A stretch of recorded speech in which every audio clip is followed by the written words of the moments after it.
ذهبت إلى السوق لأجل التبضع، وأنا واقف أمام أحد المحلات، فإذا بطفل لا يتجاوز 10 سنوات يدفع بعربة صغيرة، فقال لي: يا عم، هل تحتاج إلى عربة؟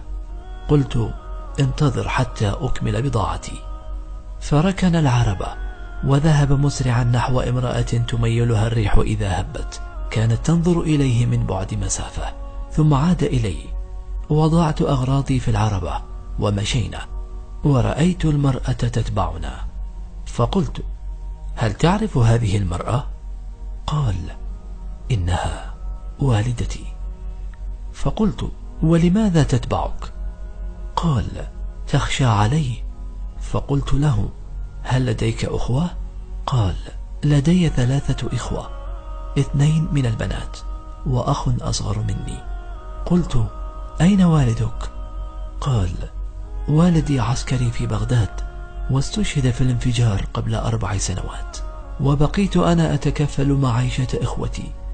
أخرج كل صباح أنا ووالدتي إلى السوق، أعمل في العربة ووالدتي تتبعني خوفا علي.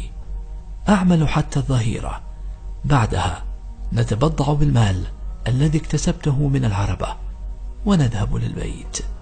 فعند وصولي إلى كراج السيارات أنزلت بضاعتي وأعطيته بدل 1000 دينار 10,000 دينار، فأخذها بتردد بعد أن توسلت به، وبعد لحظات عاد إلي مسرعا، قال: أعطني فقط 1000 دينار أجرة العربة. قلت: لماذا؟ قال: والدتي لم تقبل بذلك، فتوسلت إليه كثيرا فأبى أن يأخذها، وقال لي: إن أجرتي 1000 دينار ولا آخذ غيرها. فأعطيته 1000 دينار وذهب هو ووالدته.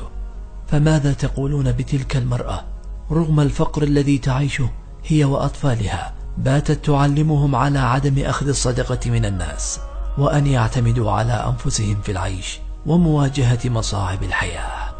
فعرفت حينها أن ما زال هناك أناس رغم الظروف الصعبة التي يعيشونها لكنهم محتفظون بكراماتهم. هذه واحدة من آلاف القصص التي جرت على العراقيين. تحياتي لكل شخص قرأ القصة وعرف أن الكرامة فوق كل شيء.